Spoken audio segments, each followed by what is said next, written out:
ನಮಸ್ಕಾರ ವೀಕ್ಷಕರೇ, ಇಂದಿನ ಸಂಚಿಕೆಯಲ್ಲಿ ಒಂದು ಶಕ್ತಿಶಾಲಿಯುತವಾದ ವಶೀಕರಣ ತಂತ್ರವನ್ನು ತಿಳಿಸುತ್ತಿದ್ದೇವೆ. ಈ ವಶೀಕರಣ ತಂತ್ರ ಮಾಡುವುದರಿಂದ ನೀವು ಇಷ್ಟಪಟ್ಟ ವ್ಯಕ್ತಿಗಳನ್ನು ನಿಮ್ಮ ಕೈವಶ ಮಾಡಿಕೊಳ್ಳಬಹುದು. ಈ ತಂತ್ರದ ಪ್ರಯೋಗವನ್ನು ಮಂಗಳವಾರ ಅಥವಾ ಶನಿವಾರ ಮಾಡಬೇಕು. ಈ ತಂತ್ರದ ಪ್ರಯೋಗದಿಂದ ನೀವು ಅಂದುಕೊಂಡಂತಹ ಕೆಲಸಗಳು ತುಂಬ ಬೇಗ ಕಾರ್ಯಸಿದ್ಧಿಯಾಗುತ್ತವೆ. ಈ ವಶೀಕರಣ ತಂತ್ರವನ್ನು ಹೇಗೆ ಮಾಡುವುದು ತಿಳಿಯೋಣ. ಈ ತಂತ್ರವನ್ನು ಮಾಡಲು ಕಪ್ಪು ಮೆಣಸಿನ ಕಾಳುಗಳನ್ನು ತೆಗೆದುಕೊಳ್ಳಬೇಕು.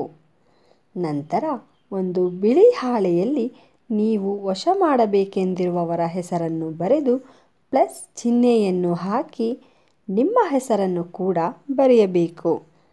ಬರೆದ ನಂತರ ಅದರ ಸುತ್ತ ಒಂದು ವೃತ್ತವನ್ನು ಬರೆದು ನಾವು ತಿಳಿಸುವ ಈ ಶಕ್ತಿಶಾಲಿಯಾದ ಮಂತ್ರವನ್ನು ಪಠಿಸಬೇಕಾಗುತ್ತದೆ. ಮಂತ್ರ ಹೀಗಿದೆ: ಓಂ ವಾಸುದೇವಾಯ ತ್ರಿಲೋಚನಾಯ ಅಮುಕಿ ವಶಂ ಕುರು ಕುರು ಸ್ವಾಹ.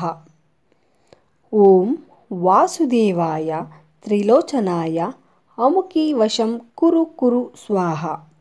ಅಮುಕಿ ಎನ್ನುವ ಜಾಗದಲ್ಲಿ ನೀವು ವಶ ಮಾಡಬೇಕೆಂದಿರುವವರ ಹೆಸರನ್ನು ಹೇಳಬೇಕು. ಈ ರೀತಿಯಾಗಿ ನೀವು ಮಂತ್ರವನ್ನು ಹೇಳುತ್ತಾ ವೃತ್ತದ ಒಳಗೆ ಒಂದೊಂದು ಕಪ್ಪು ಮೆಣಸಿನ ಕಾಳುಗಳನ್ನು ಹಾಕಬೇಕು. ಇದೇ ರೀತಿ 16 ಬಾರಿ ಮಂತ್ರವನ್ನು ಪಠಿಸುತ್ತಾ 16 ಕಪ್ಪು ಮೆಣಸಿನ ಕಾಳುಗಳನ್ನು ವೃತ್ತದೊಳಗೆ ಹಾಕಬೇಕು.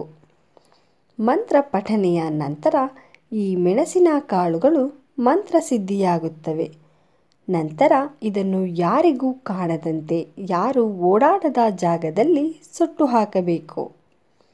ಹೀಗೆ ಮಾಡಿದ ಕೆಲವೇ ಗಂಟೆಗಳಲ್ಲಿ ಇದರ ಪರಿಣಾಮ ಶುರುವಾಗುತ್ತದೆ.